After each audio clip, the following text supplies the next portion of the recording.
What's up? Hey, baby, how are you today?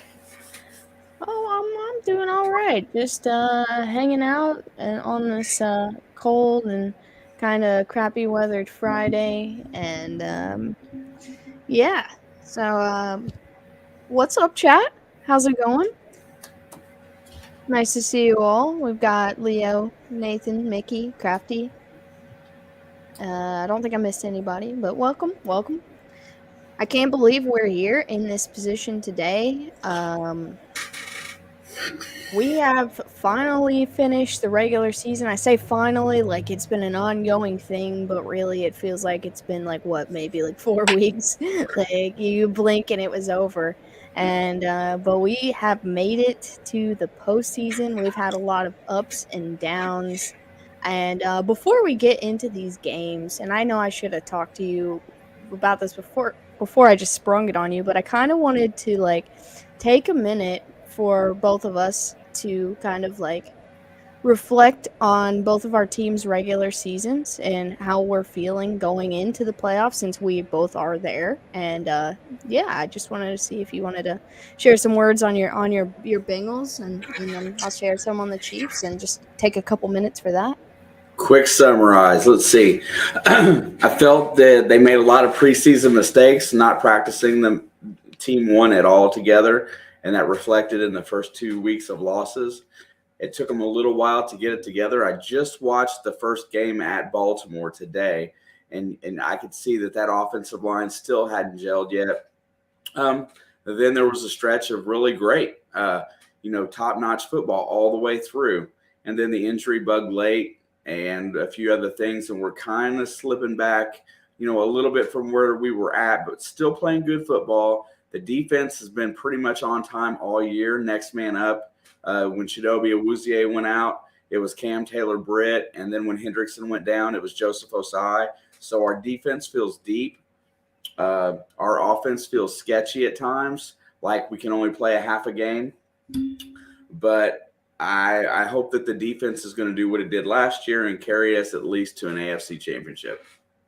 Yeah, a quick honorable mention. Hats off to Lou Anarumo because Pretty he solid let's job. let's be real. Out of all the injuries the Bengals have faced, the majority of them have been on the defensive end, and a lot of the big names, the big faces on that defense have went down, whether it be early or late, and that puts pressure on a coordinator like him, and he's had those guys looking like nobody was missing. I mean, obviously you can tell there's moments where you're like, oh, this guy would have, if he would have been in here, it might not have looked like that. But like as a whole, that defense really hasn't been shaken up as bad as on paper it looks like it should be. Yeah, it was really cool. The last thing I want to say about that was we talked about it too before the game is when they went to Tampa and Joseph Osai got to start for Trey Hendrickson, and then he ended up getting a sack and a half in that game, and he got a fumble recovery. So pretty cool.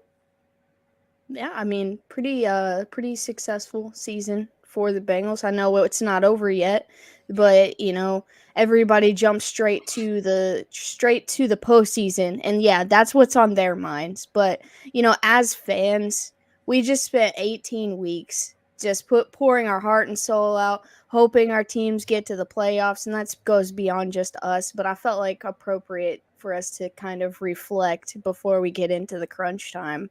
How do you feel Um, about the Chiefs season?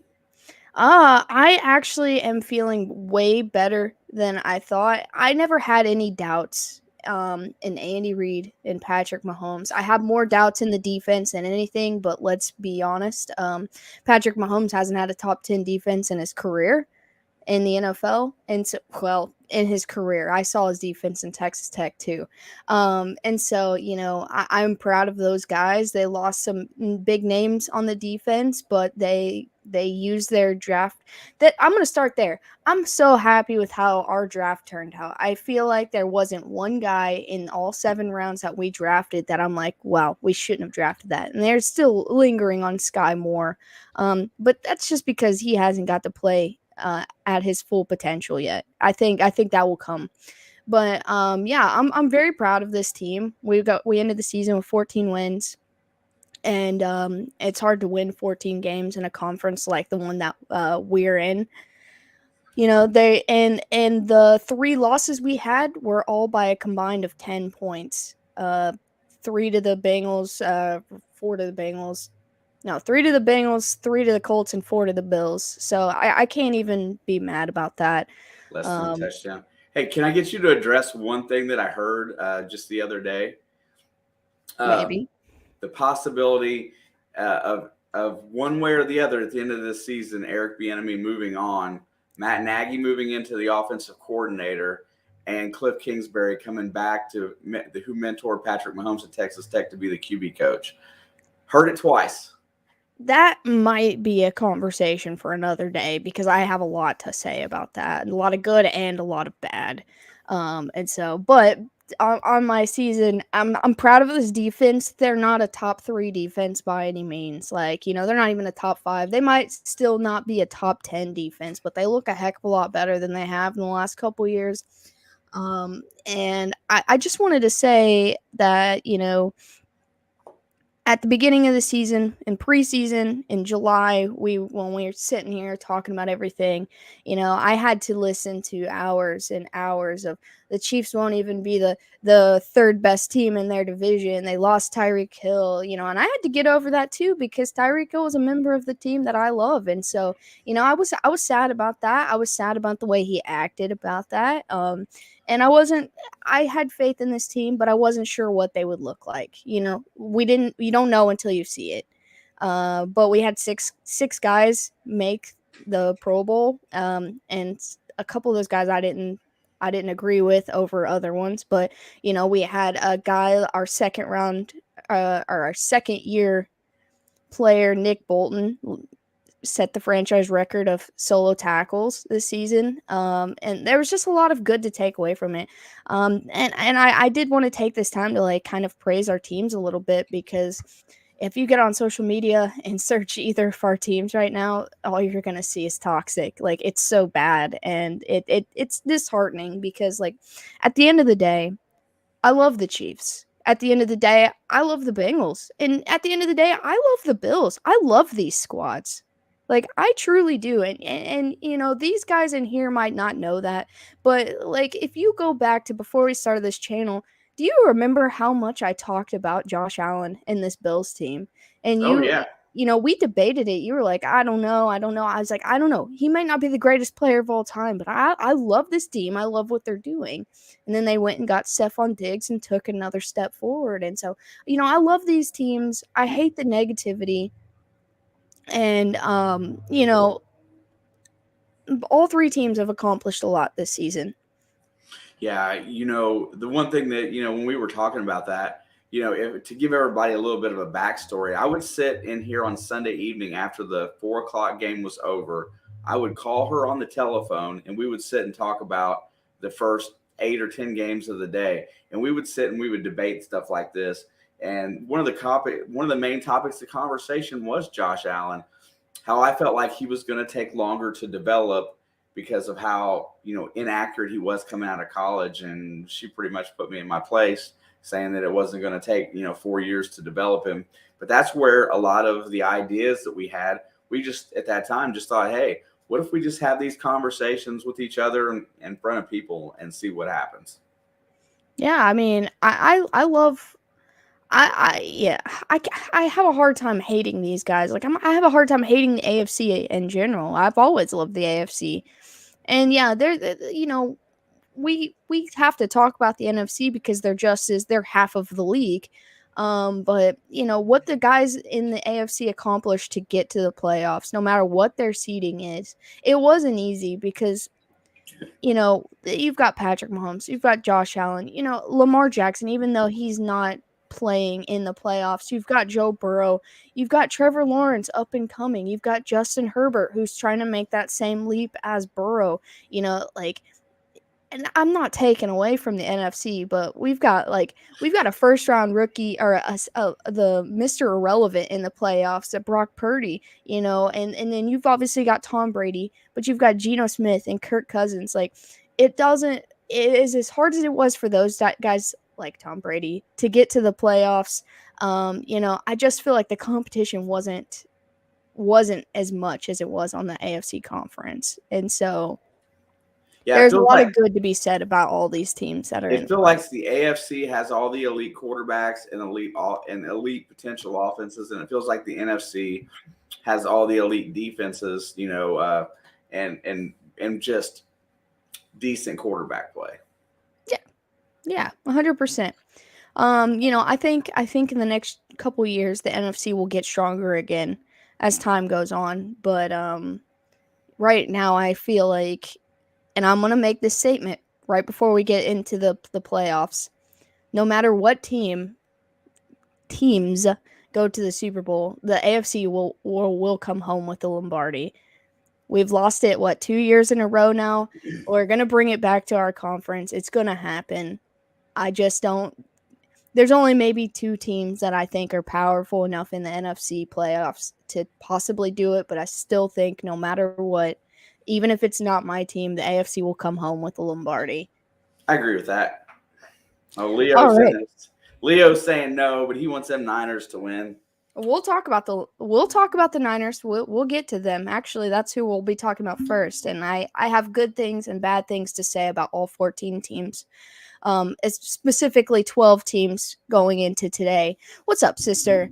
But we'll go ahead and kick things off with our first of 2 Saturday playoff games of our Super Wildcard Weekend. The first one we have is the Seattle Seahawks heading to face our division rival, the San Francisco 49ers.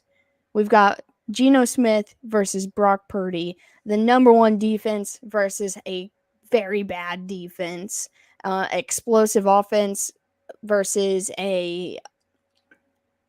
it can be explosive offense from Seattle. They're very black and white. You've got good days and bad days from this team. So, what are your first thoughts heading into this matchup? I think the stigma of Geno Smith playing superb football has kind of come and gone. I think he went through the beginning of the season surprising everybody with his play, taking over games, making other defenses look bad. And then I think it's just like everything else. It kind of wore off, and everybody started using film to figure out how to defend better against him. And it got a lot tougher for him going down the stretch. But they got it together. They got a win over the Jets the week prior, and then they made it into the to the playoffs. So you got to give them credit where credit is due. I just think that they're fighting too much of an uphill battle this weekend. Christian McCaffrey is literally on fire. I don't think they're going to be able to stop him. Purdy doesn't make mistakes. George Kittle's been on fire. I just think San Francisco's rolling too hard right now to be stopped by this team. Yeah, I mean, I'm with you. San Francisco is definitely the favorite for a reason in this matchup. I don't know the point spread. I didn't look all into that because I don't really think point spreads in the playoffs matter. So yeah, my thinking is the key for Seattle to have a chance is to have a run game. That's the toughest part of this matchup against the Niners is they have to be able to run the football to give Geno Smith an offense to be able to open it up. Like, they've got guys that can catch balls, but it does not matter if they don't get at least 75 rushing yards in this game, 75 to 100, they don't have a shot. But most people are predicting this to be one of the blowout games of the weekend, and I do not feel that way. If this was a regular season game, 100%, I think it would be more closer to a blowout. But people have to remember, let's go back to the last regular season game for Trevor Lawrence. That was a playoff game. And look, they have a very explosive offense, and they have a good defense. Maybe not, both of those things may not be as good as San Francisco's, but this was Trevor Lawrence's first experience in a playoff setting, and they struggled. Like, I don't care how many good guys you have on your side. If you have to play it to get the experience, but when you don't have the experience, we don't know what it's going to look like when they get there. Therefore, I will pick San Francisco to win this game, but I do think that this will be a very a close game. And there's another stat right there. It is very hard to beat a divisional opponent 3 times in 1 year. Not that it can't happen, because it definitely can, but I think people are writing this game off way too soon. And I could eat my words on Saturday and this be a total blowout. And if it is, good on Purdy. They might have found their guy. They might they might be looking at Trey Lance and Lance be like, I don't know. If he's able to stay calm and not turn the ball over and just stay poised, which he's shown that in this regular season. But like I said, the playoff setting is completely different, and you don't know what they're going to look like when they get there. Pretty good points. Also, to with that, I think if you go back and look at what the Raiders did to San Fran in that preseason finale game, you'll see a lot of places within that defense of San Francisco's that you can move the ball. I think it's a good stepping stone for Seattle. Pete Carroll will have a great game plan this time. And you're right, Nathan. It's hard to lose to a team 3 times in 1 year. And Pete Carroll is very capable of coaching a win here. They just got to have some guys step up and everybody starts do with their Kenneth job. Walker. It starts with Kenneth Walker. And listen, we're talking about Brock Purdy being a rookie. This guy's also a rookie. His number one focus is ball security and just trying to get, at least 3 yards per carry. And opening up the offense. Like, he has almost the biggest role. The quarterback's obviously the biggest role in the offense, but he might have the bigger role here because Pete Carroll knows that their way to success, because the way the Niners play football, they could be down 15 points and they're going to continue to run the ball down your throat and wear you out, and then they'll take over. It doesn't matter what situation they're in, they play the same no matter what. Now, I'm not going to take away from the Seahawks because we wrote them off before the season started. They came off hot week 1 against Denver, but I was like, okay, maybe it was a week 1 fluke kind of thing because this team's not going to be that good. But they proved us wrong. They were battle tested. They got down towards the middle of the year and somehow crawled their way back in. And so you have to give a lot of respect to Pete Carroll, a lot of respect to Geno Smith and this coaching staff and this team, because they've proved that they can fight. None of their games here late have been pretty, but a win is a win, and the Niners feel the same way. And you have to kind of realize that you want, as a Niners fan, you hope they don't try to play down to their opponent, because they know they're the much better team. Like I said, at the end of the day, I'm going to take San Francisco to win. They're at home; they should win. But this is something to keep an eye on. Unless this game is like a 2-score game by halftime, this might go close to the end. Yeah, I can actually see it going that way. I figure it would be less than a 10-point game regardless, and 7-10 seems about right. But I have a feeling that the Seahawks are going to make it very, very competitive. Listen, when you got a Hall of Fame head coach, you're not going to roll over and die in the playoffs unless you're Bill Belichick with the Patriots versus the Bills last year. That was just nobody wanted to play the Bills in Buffalo last year. So that's just it. But outside of that, any other time of the year, I could have had Bill taking that game down to the wire, So I'm gonna take the Niners, but I feel good about this not being a terrible just blowout game. It seems like it's going to be a fun game for sure. And also, Gino's not going to roll over and die. He's realized he's made it this far, and at this point, he's fighting for Next a year. job. Yeah, he's motivated, and these young guys are motivated to prove themselves. So yeah, this is going to be a fun one to keep an eye on. Let's move to the next game. We've got Saturday Night Football. This is probably my favorite matchup of the week. We've got the Chargers heading to Jacksonville to take on the Jaguars. This has got to be the best matchup out of the 6 games, in my opinion. Feels pretty even, doesn't it? I'm not even going to say that. It just feels like it's going to be good.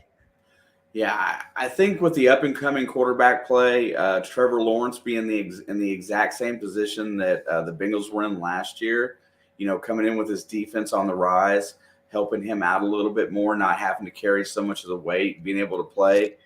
Um, getting a home playoff game, it's going to be a huge atmosphere, great backing with a coach like Doug Peterson that has a Super Bowl. There's a lot of good things to be said. I heard today that Mike Williams might play. I don't know that makes or breaks. I don't Uh, think he's playing.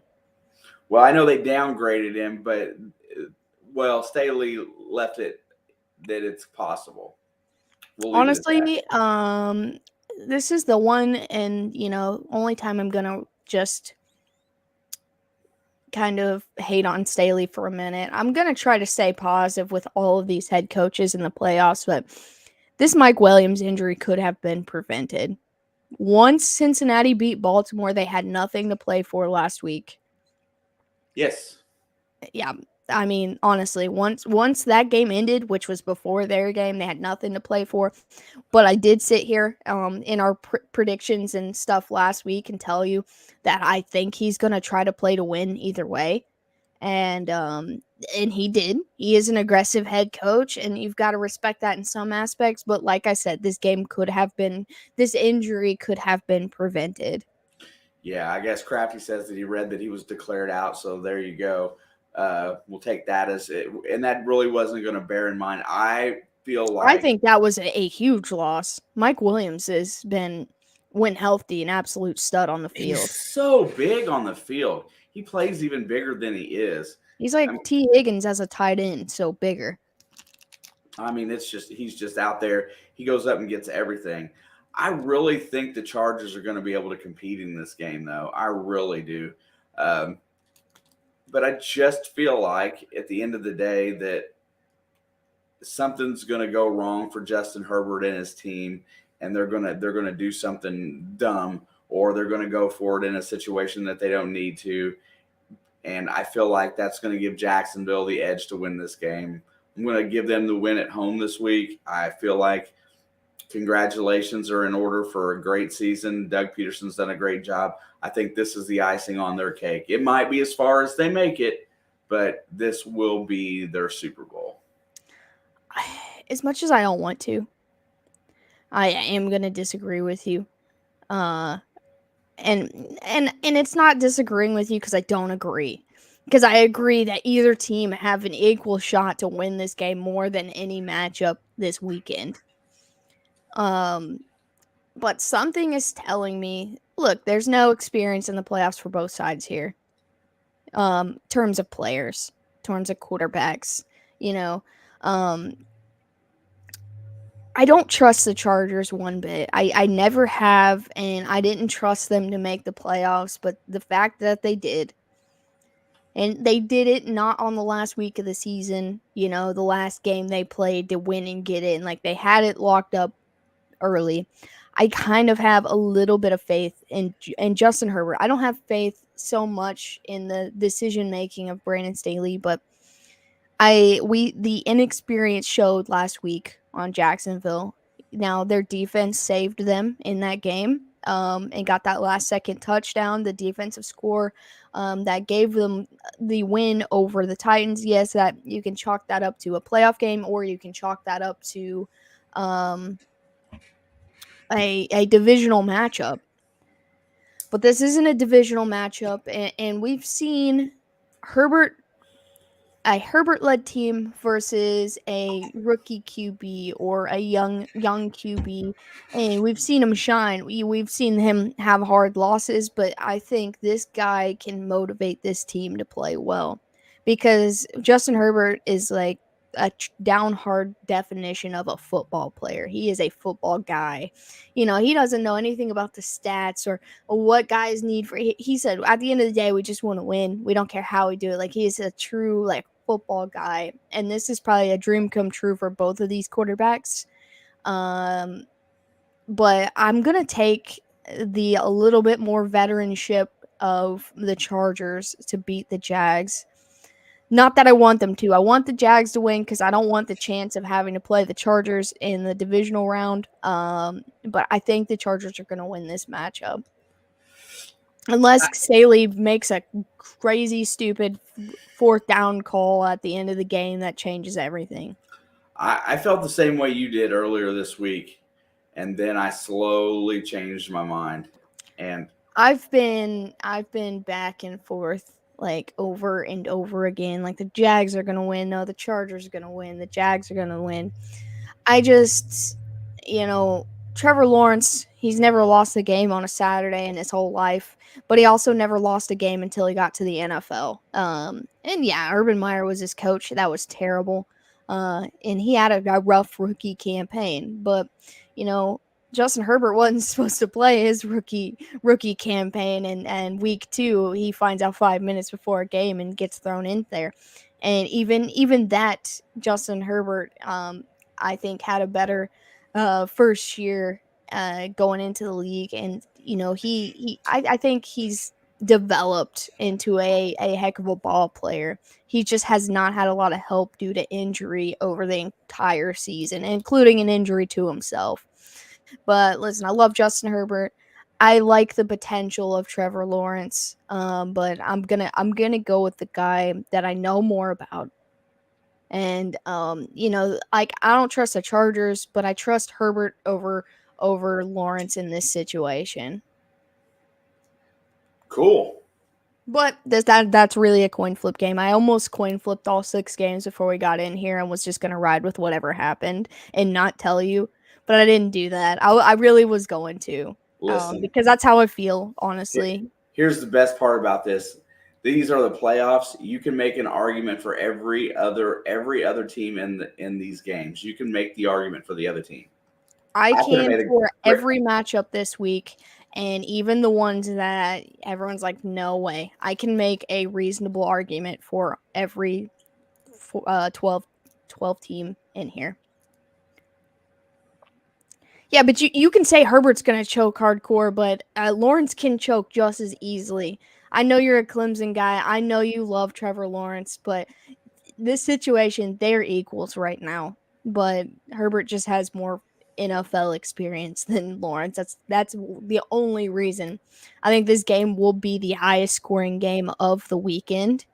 Not any disrespect to either team's defense, but I feel that way. And I would say probably like a 34-31 kind of game. Wow, that's putting some numbers up there. I mean, I really feel like I feel like this could be a shootout. Yes, Crafty, even the Finns, I can make an argument for all 12 teams playing this weekend. But That one's let's a move little on. tougher right now, though. Let's move on to the next one, which happens to be the Dolphins. We've got the Miami Dolphins heading to Buffalo to take on the Bills. Skylar Thompson officially is QB1 in this matchup. And I know what everyone's thinking, so I'm going to let you go ahead and share your thoughts.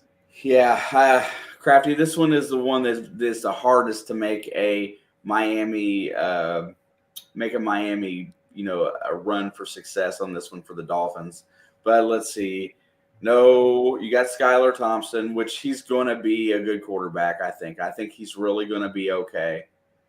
No Raheem Mostert, but you got a capable Jeff Wilson back behind him. Not as good, but capable with going against this defense.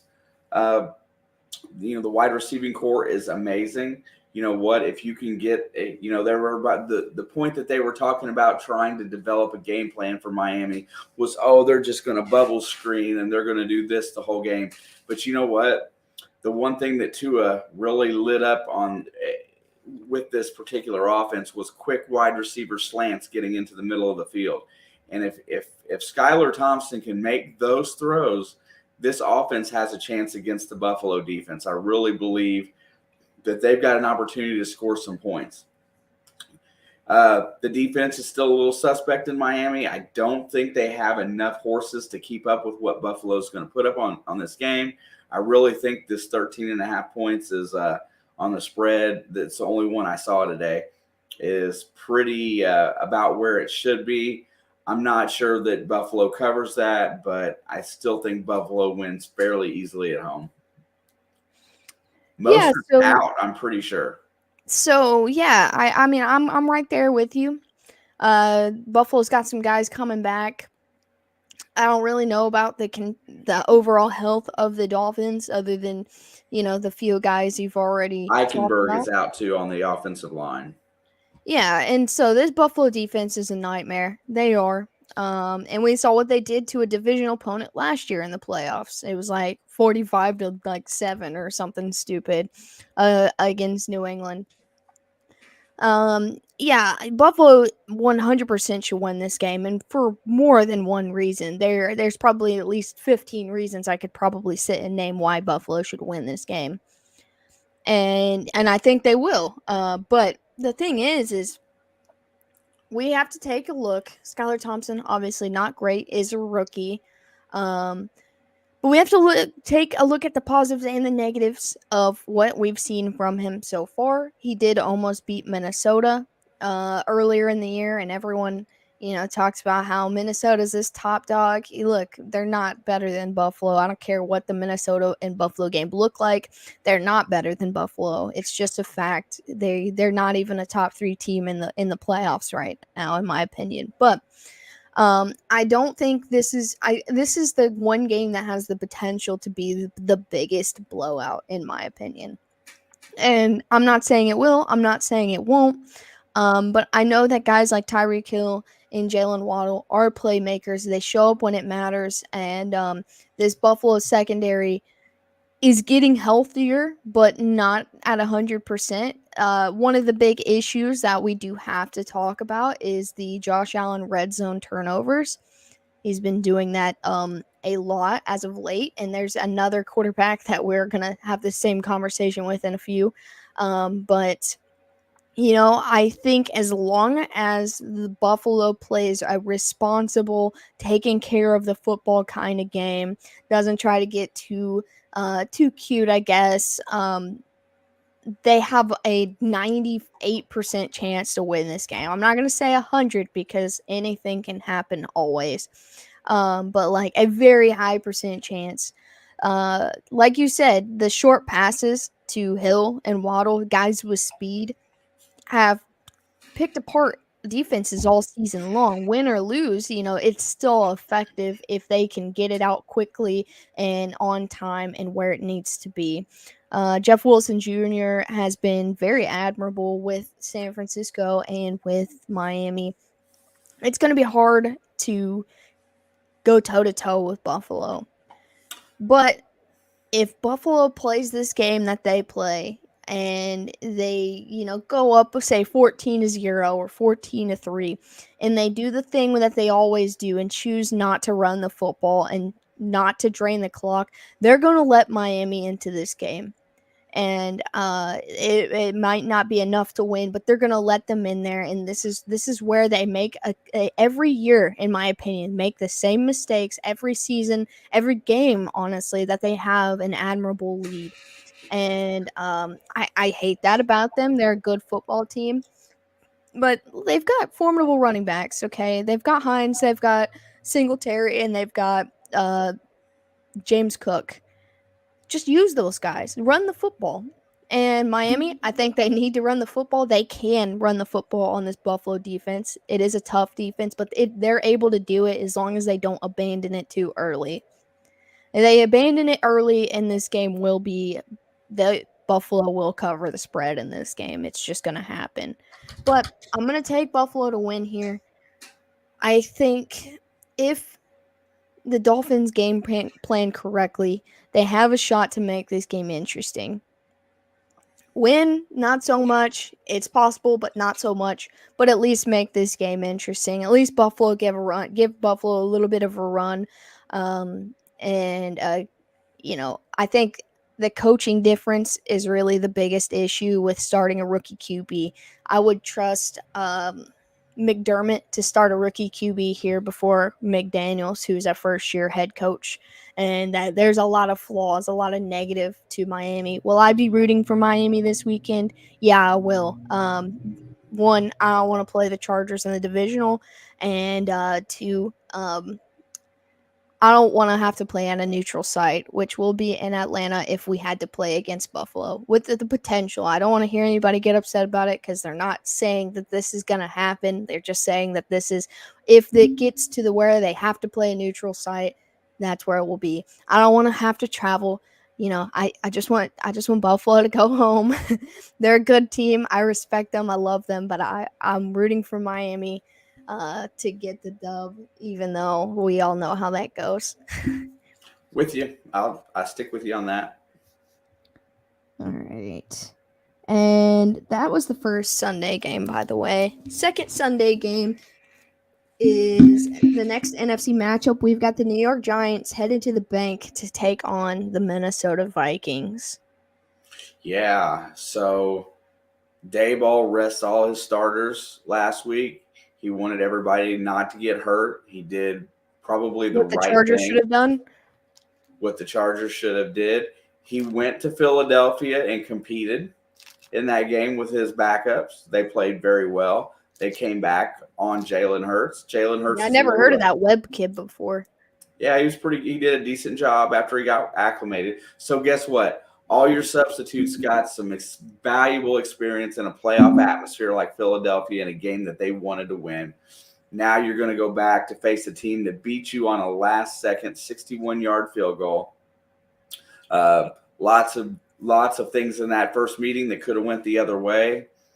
I love Dalvin Cook. I love Justin Jefferson. I don't like Kirk Cousins. He's not my favorite quarterback. I love TJ Hawkinson, but I still think that their defense is way too weak for this game.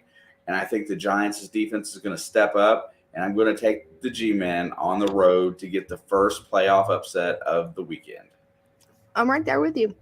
I wasn't sure which way you were going to turn on this one. I know you kind of stand where I do about the Vikings this season, but I'm right there with you 100%. Dable did the smart thing. He's a smart guy, smart coach. He might be a first-year head coach here, but that doesn't take away the experience he's had in the league and that he is a good coach. And he has a very high percent chance competing with Peterson, obviously, for a coach of the year, getting these guys to the playoffs. They had a hard. They're similar to Seattle. They had a hot start that we didn't expect. And the Giants were my number one flop team of the season outside of Houston. And they changed everybody's mind. Saquon looks good this year. Daniel Jones only has like 5 interceptions this whole season, and he only has like a very few number of fumbles. Only 2 lost. I do know that. And he's been playing much better. There's not a lot of guys on this team with big names making plays. Richie James, Kenny Galladay's been kind of useless there, and obviously Saquon. There's guys that you don't know that make a play. This team is the least talented in terms of roster, but the most dangerous because 1, they have nothing to lose, and 2, they know that they can beat this team because they took them to the wire just 3 weeks ago. I'm going to take the Giants to win on the road because I think Dable outcoaches McConnell or whatever that guy's name is. All the Giants defense has to really do is lock up Justin Jefferson. Look, yes, you have to be worried about the run game, Cook and Madison. You have to be worried about Hawkinson. You have to worry about KJ. But if you take away Justin Jefferson's targets and catches, he gets mad and he gets frustrated, and then the whole team feels his frustration, and then it's trying to force it to him, which leads to turnovers and mistakes. So you take away Justin Jefferson from Kirk Cousins, and this team will definitely show signs of weaknesses that Brian Daboll will do everything that he can to exploit. Yeah, the one thing about this Vikings team, anybody says, oh, they're still a number 3 seed. They win all these close games. But you know what? When they play the tougher competition, teams that win a lot of games, they don't just lose. They get blown out for the most part. 40-3, right? Dallas? Yeah, and, and that was at home. Dallas comes in there. Green Bay annihilated them. I feel like they're so inconsistent that either close games or, they won all their games close, and then their few losses were complete blowouts. It really says that I just don't feel like they have the right defensive composition to go far in the playoffs. I told you no matter who the Vikings played in the first round, I felt like they'd be a one and done. And, if you look at the 5, 6, and 7 seed, the Giants probably, well, between the Giants and Seahawks might be the worst two teams in the NFC playoffs. But I have a lot of confidence in this Giants team. They're well rested. They've been very disciplined all season. Daniel Jones has the ability to ball out when he needs to. And if this comes down to a fourth quarter again, I know the Giants will get the win because they've played very well in fourth quarters of most of their games this season. Think so too. I like Saquon. Saquon is the guy that I think is going to have the better running game in this game. I think the Giants are going to make sure that it's not Dalvin Cook. I think their defense can stop Dalvin Cook and put everything on Kirk Cousins, and also anything, Kirk Cousins just never seems to get over the hump. I'm going to give Daniel Jones some credit here. He's played a lot of mistake-free football this year, and Minnesota just has not. So mistakes in playoff games will cost you every time. Least likely to mess up is Daniel Jones in this game. And let's be honest, Daniel Jones is a position that he's playing for a job next year too. Yep. And if that's not motivation in a playoff game, I don't know what is. Absolutely. So and I'm not sleeping on Adam, Nathan. I'm telling you, look at every game the Vikings lost. You take away Justin Jefferson and the team crumbles. And Adam Thielen is good. KJ Osborne is good. TJ Hawkinson is good. Dalvin Cook is good. Alexander Madison is good. That offense is absolutely loaded. But if you take away the number one guy on that team, he will make everybody feel the fact that he is not getting the ball, he is not being the star, and he is not playing well. And all it takes is one mental error for Kirk Cousins for that game to go completely downhill. This isn't a 1 o'clock game, Kirk, just so you know. Like, don't forget, you have to play football at other times too. And, I think they've won one primetime, 1 4 o'clock game or something like that this season. All the other ones they've lost. And so I'm going to continue that trend and give the G-Men maybe their only win in the playoffs.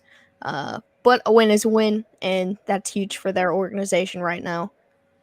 For sure. On to the next game. We've got your team. We've got the Baltimore Ravens heading to Cincinnati to take on the Bengals. It's either going to be Tyler Huntley or Anthony Brown. Lamar Jackson took it upon himself to go to Twitter and basically break down his injury. And then the Ravens organization came on the mic today and was like, well, we don't know any details about it. And I'm like, well, Lamar already told the world, so we don't care what you have to say. He said, I'm not playing. This is what's wrong. This is why I can't play. And yes, we can get into the debate about Baltimore and Lamar's relationship in the offseason. We'll get to that later, because if I get started talking about that, I know me and you could go on for days talking about Lamar and his contract situation. But Lamar's not playing, so he is not a topic of conversation for this specific matchup. I've got a lot of weird feelings about this game. We just watched the Bengals and Ravens play last week. So we saw interesting things, not good things from either team. Cincinnati's been making me mad down the stretch the last couple games. They're winning, so, their fans can't be mad, but, they're very irritable, okay? This team has to learn how to play 4 quarters this season, because if they win this week and go into Buffalo next week, it's going to be ugly. And 2 weeks ago, I really believed that they could beat Buffalo, but the way they played last week felt like the way they played against the Patriots, and both of those games were not pretty. And yeah, they had something to play for last week, and that game ended up still being kind of close, but they could have put that game away in the first half and just ran out the second half, but they didn't do that. Yeah, you're absolutely right, but And the only thing about the whole Lamar Jackson thing that makes it worth mentioning before this game is that it becomes a team distraction. Lamar doing that makes a distraction for the whole team. He's on site, never said a word there. He tweets it out. I think it makes a distraction. He should have played the I'll keep my mouth shut card and let the team announce things, and therefore it doesn't affect team operations. I think everybody knew he wasn't going to play, probably, or assumed it going forward. But that defense is really good. The defense is really good, and the offense is really bad. And there here's a point. The Ravens did rest a bunch of starters last week versus the Bengals. Like J.K. Dobbins, that's one of their guys that can hurt you if he gets going. Yeah, so that was the reason why today, when I was sitting here going through my computer trying to figure out a few things, I watched the first game on the NFL Network at Baltimore, and that game is seemingly a lot like what I feel like this one's going to be like. It's going to be a defensive game. I believe that when you start running the ball, you have the chance to control. And that game was eerily similar to what, Lamar Jackson played. Everybody played. I feel like Baltimore's going to put up somewhere between 17 and 20 points in this game. Can we score more is the question. I think our offense will be ready, a little more prepared this week for the defense that they're facing. They practiced. That line will be together for another week of practice, I think, which is going to be important. Thank goodness for the guy that's filling in for Kappa, because if they wouldn't have spent the last bit of their cap money on that guy earlier this season when he got cut by Houston, then they would be in real trouble for a guard right now. I still think the Bengals are going to win the game. I think their defense will be enough, whether it be Huntley or Brown.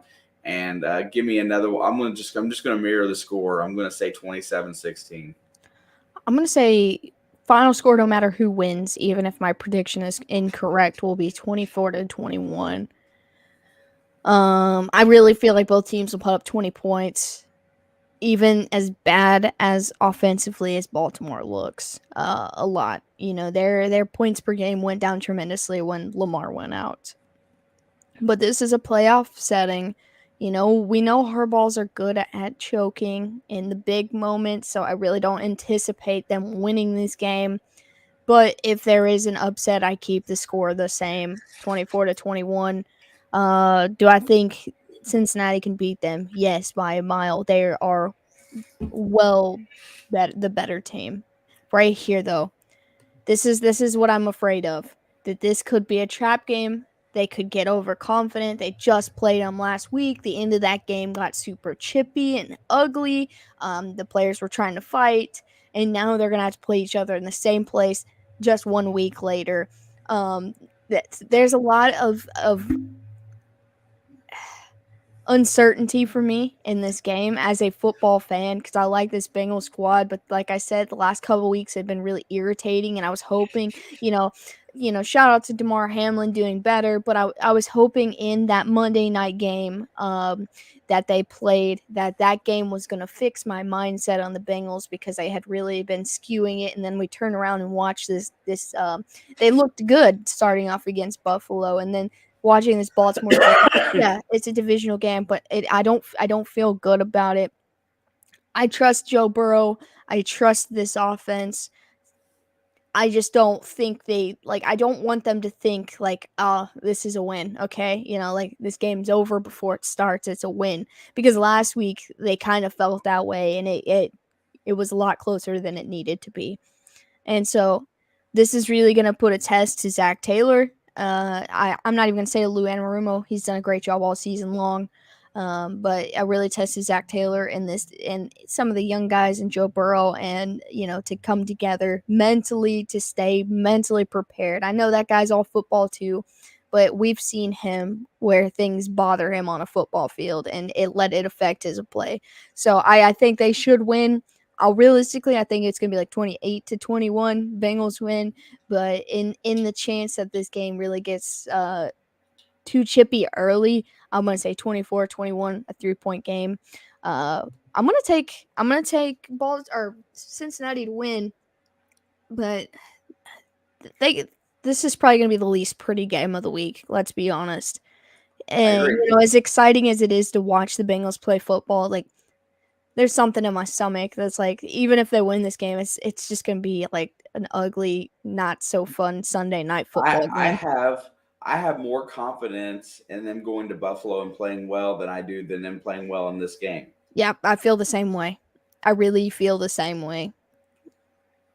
And also, you know, Joe Mixon has been barking everywhere, saying that Cincinnati's the big dogs of the league now, Yeah, I and don't like that either. yeah, it's just like there's a lot of bad feeling lingering, and Joe Mixon's really going in on the NFL commissioner and the NFL. He went at it again today over the coin flip thing, and he called out Roger Goodell, and he was like, "How about we flip a coin? If I pay this fine, or you donate the fine money to charity, or some shit." And I was like, listen, you need to chill. Like you have to calm down going in. You have to win your playoff games first.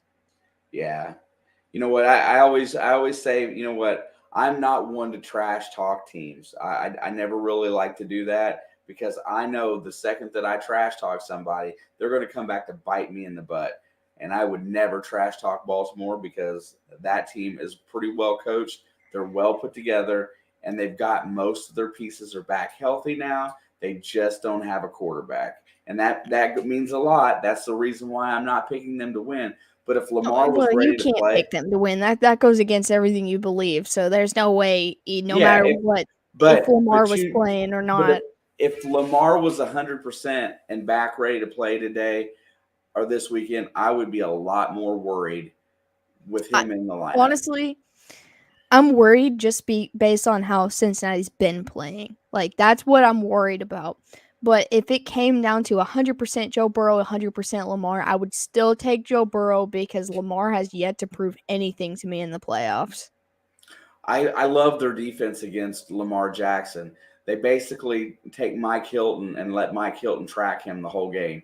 And that's a pretty smart play. I watched the game earlier today, what they did earlier in the season, Well, and that honestly, was they need to put him on Huntley because Huntley can do the same things. Not as yeah. good, but yeah, I mean, they need a very similar game plan to if they were playing Lamar. And I was going to say that you're going to see that nickel cornerback chasing the quarterback quite a bit to not let them get outside and run.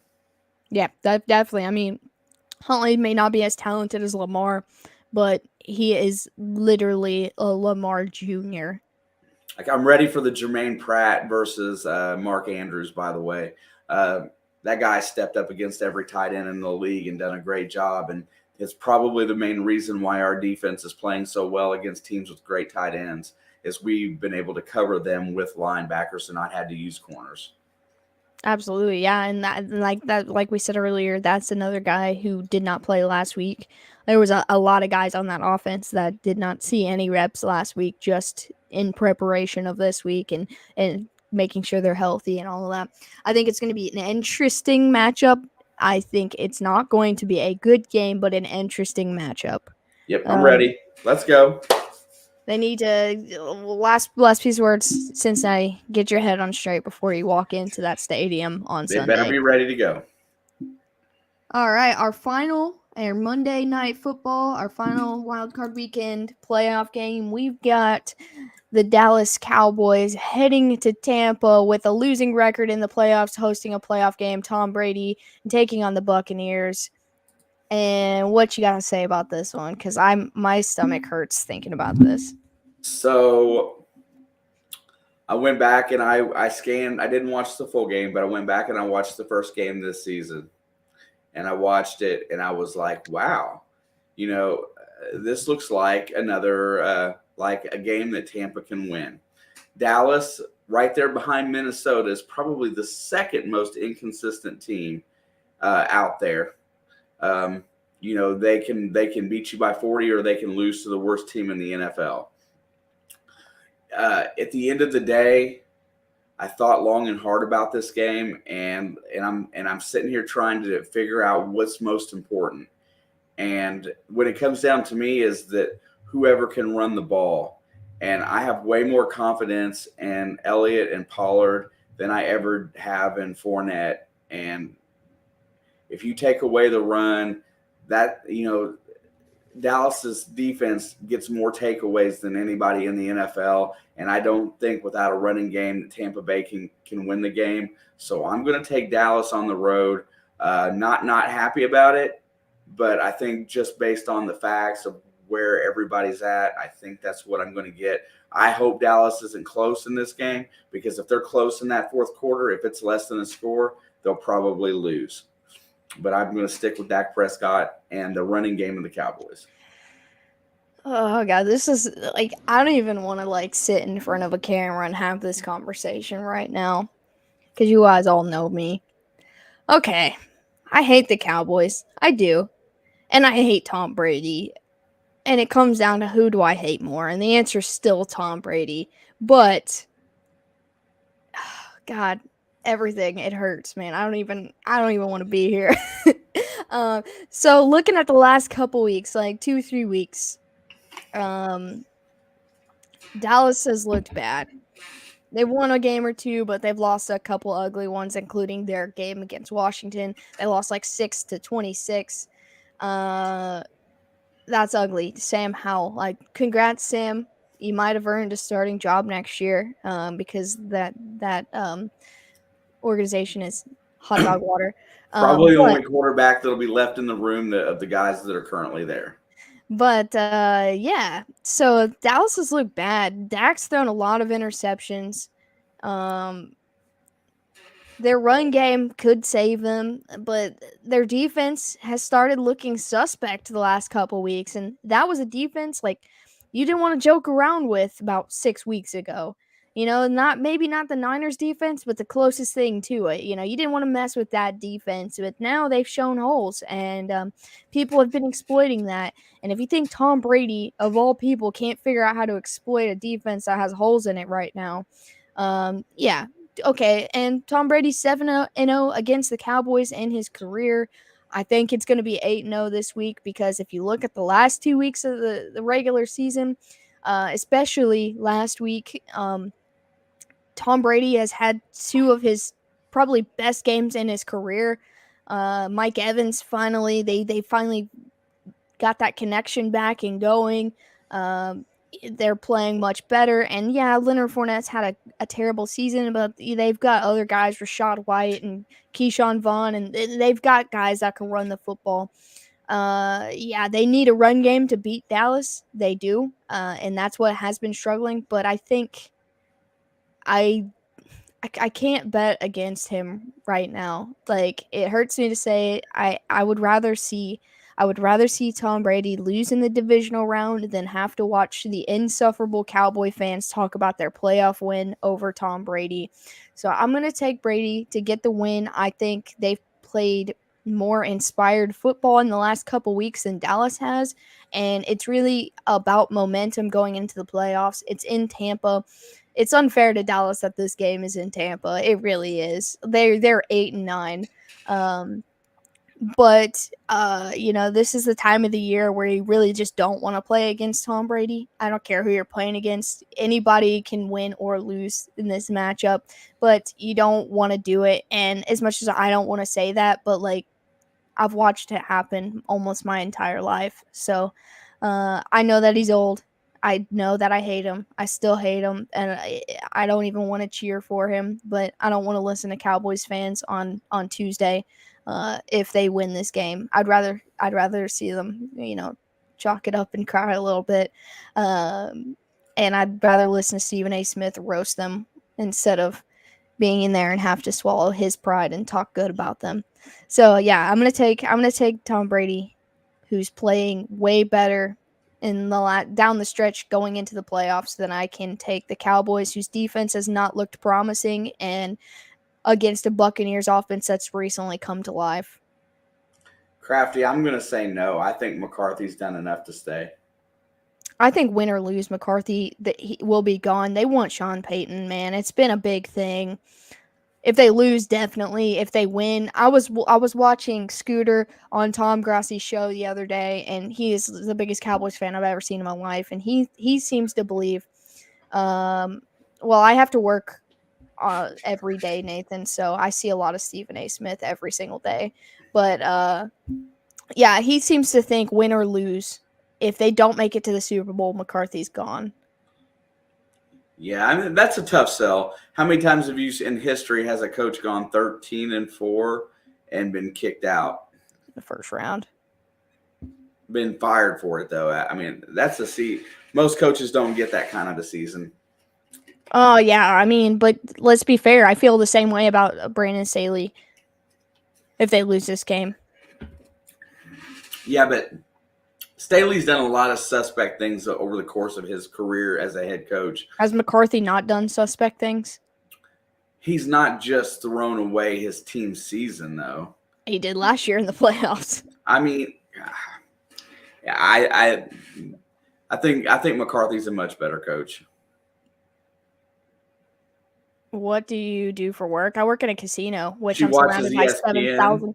7,000 TVs that are on sports channels every day. I see every kind of sport all the time. I was watching paper boat races last week. Plus I see it all, man. Plus, we have a sports book with about 9 different channels going constantly. That's right, Crafty. But I see more Stephen A. Smith than I do actually watching football games. Let's be honest. I see so much of that guy. I hear him every day, and the only time I ever look forward to hearing Stephen A. Smith is when the Cowboys lose. Yes, sir. But that doesn't change my mind. I hate Tom Brady. I don't want him to win, but I know he will have a second round exit next week after he beats the Cowboys and they send those guys home crying. Yeah, you know what? And just if everybody thinks so, I think we'll see at least 1 or 2 more head coaches disappear before these playoffs are over in the NFL. I'm pretty sure it's going to happen. Yeah, I don't know. I think the Saints have some decisions to make about Dennis Allen. I think McCarthy in question depending on the outcome of this game. I think Staley in question depending on the outcome of this game. I think like guys like the Vikings coach is safe. I think Shanahan's safe. Because and I don't even want to say this. If the Niners lose at any point, if they don't make it to the Super Bowl, they still have that excuse to fall back on that they have a rookie quarterback. So either way, I thought he was safe, but I've been hearing talks of what if, and I'm like, no, he's had 3 different starting quarterbacks this year, all at different points in the season. So, I think he's good. I think Pete Carroll is fine. I think even Matt LaFleur in Green Bay is fine. He's had 1 bad year out of 4 or 5, I think he's fine. I think there's a lot of head coaches that are more safe than we think. I think Zala might be a little bit on the hot seat for at least for next year. Who? Zala at Jets. Oh, Saleh. Yeah. Sorry, you said Zala, and I was like, who the heck is Zala? Sala. Yeah, it sounds the same either way I say it. I don't think he's on the hot seat because look at him 2 years ago. Look at their record this year. They're just outside the playoffs. I mean, as long as they don't go down next season, then, they'll be fine. Right back at you, Mick. Absolutely, Mickey. Appreciate you hanging out with us tonight. And and getting ready to preview a little bit. Wait, today's Friday, isn't it? So these games are tomorrow. So you'll have the Seattle and Niners game, and I will have the Jags and Chargers game tomorrow night on the stream. I don't think either of us will be home for the Bills or Dolphins game. The Wildcard Weekend was the only weekend that I could not request off. So if I had been able to, I would be here for that one. So there will be no one on at 1:00, but Dad will be here for the Giants and Vikings game, which I'm pretty jealous about that. And I will be here for Bengals and Ravens. Yeah, I lost my whole train of thought just then.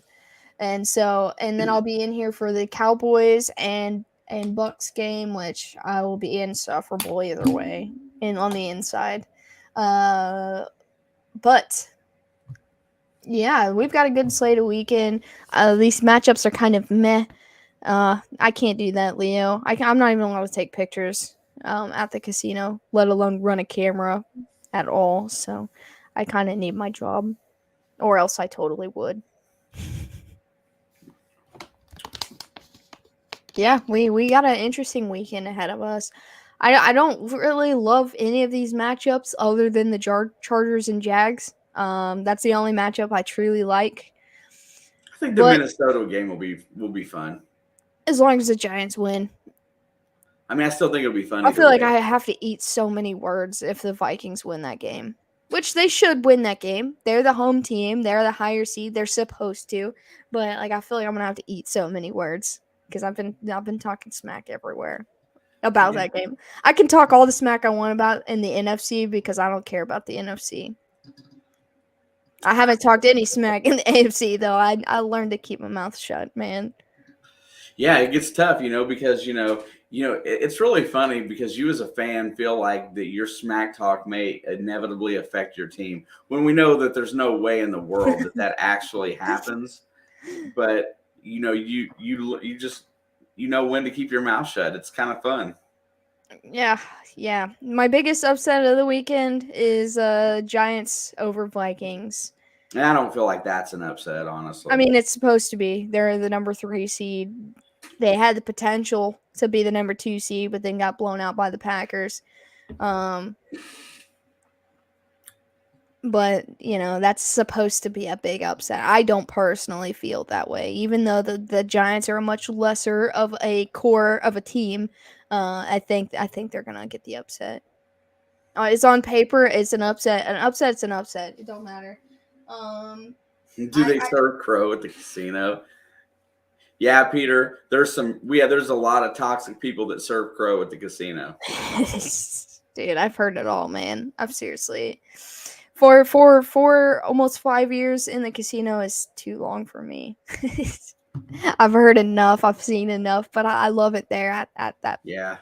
Since we've got a few extra people in the house tonight, not everybody's chatted, but drop the link on the Discord, Nathan, for everybody to go over there and join the Discord. Well, Other it's in the people, description. got it. It's in the description. Everybody can post their pics, hang out with us over there a little bit, especially if you like what you saw tonight. Yeah, we've got the Discord in the description. We've also got all of our social media, the Twitter, the Instagram, and our Facebook page is in there. Also, if you're interested in hanging out with me while I play video games every night, I have my Twitch link down in there as well. And things are stupid over there, but we have fun. Yeah, absolutely. You got anything else for the day? No. We don't normally do picks this late in the week, so I'm kind of like baffled thinking about the fact that we have football tomorrow. I mean, you were used to football on Thursdays, but we don't have Thursday football anymore, so like I shouldn't be, but I'm just like, wow, it just sat in with me that we're watching playoff football tomorrow. Fired up for some I'm football. calling it right now, the best game of the week still, Jags versus Chargers. Like Seahawks might take the Niners to the wire, but I still think this Jags versus Chargers is going to be the best game. Two teams that have never met in the playoffs, well, thanks to Nathan's historical stat. But I feel like even though I didn't know that, I already knew that in a weird way because both of these teams never make the playoffs, let alone play against each other. I'm not going to say never. The Chargers have been in and out over the years. They've made the wild card round. But, the Jags, they've made the playoffs like one time, two times in their franchise. I don't know. I'm not It really. can't be a high. It's you can count it on one hand for sure. In the life of their franchise, it's I know got to they be were on one in hand. 16. Yeah, I was gonna say they've had like 2 good seasons as a franchise total. So, and that's not disrespect to them. They're one of the newest franchises. Look at Houston; they came along at the same time. They're doing a little bit better than Houston is right now. But I'm not disrespecting them. I'm strategically not drinking any booze tonight because I need to be up and alert tomorrow. Yeah, Yeah, all the links to all of our social media. So if you're ever looking for any updates, I try my best to update everything as much as I can on the Facebook and Instagram and Twitter. I'm much better at Twitter, so if you want to like tweet us, yeah, I will see it on Twitter immediately. Facebook or Instagram is very up in the air. And then obviously the Discord, they posted a link in the chats in the description. You can come hang out with us. We have all sports chats. I recently added college football and the NBA in there. So we got college football, NBA, NFL, college basketball. I don't think there's an MLB tab, but if I don't hate the MLB so much in a couple months, I might add one. Uh, but we got music and food and memes and all of that fun stuff in the Discord as well, gaming. And I recently added a book club channel due to our request, so that's in there as well. So everything you could think about, you want to talk about, it's in the Discord. And me and Papa Blood over here, we hang out in the Discord all the time. So if you ever want to talk to us, you can catch us in there. did you happen to see the record that Luca just broke? The triple double record. Yeah, for a 10-game stretch. Yeah, he's like averaging over 40 points and like 11 boards and 13 assists or something like that over a 10-game stretch. That First dude's the time it's goat. been done in history, yes. That dude's the goat. I just love that guy. The highlights from that Lakers game last night were unflipping real. I went into Clutch three double pointers. OT. Clutch 3-pointers in the first and the end of the regulation. Dude played like God last night. Dude, he is God. The only problem with Luca is he doesn't have the whole team. Okay, like that's been his whole career. He is one of a kind, special, elite. Just like some of these other big names, the guys winning MVPs and all that stuff. But he's just like Jokic. I watched Jokic in the playoffs last year. He didn't have a team. That's why they lost. And he won back-to-back MVPs, and he looked like crap in the playoffs because no one else showed up with him. That's Luka's career. Yeah, it's really strange though. Like Dirk Nowitzki has this long established career in Dallas, then he goes away, and Luka just kind of steps in and They refills played that together role. for a while, like a short period of time. Yeah, but I mean, Pass the torch. not at the same level, but yeah, it's just like passing the torch. Hopefully, they get it together. They're a fun team to watch. I watched a little bit of them. I did put money on them to win the chip this year, like at the Super Bowl last year. I put in a Uh, bunch of futures, or it was after the NBA finals this year in June or two, whatever. two things, Leo, on that. I agree and I disagree. That was one of the let them play games that of the NBA's ever had that I've ever seen where they didn't call fouls.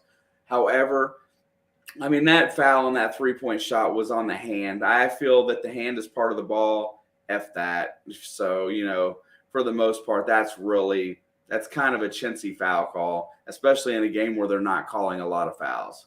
I was really sad I didn't get to watch that game, but I streamed on Twitch all day. Yeah, I woke up this morning and I heard you guys still going. It was like 4 something and you were still streaming. Yeah. Oh, I logged in. Yeah. We've been having fun. We've been having too much fun. Wow. You ready to call it a day? I am ready to call it a day. I'll probably be live on Twitch. I'm not going to be streaming until 4 a.m. again because I do have to work at 11 o'clock in the morning.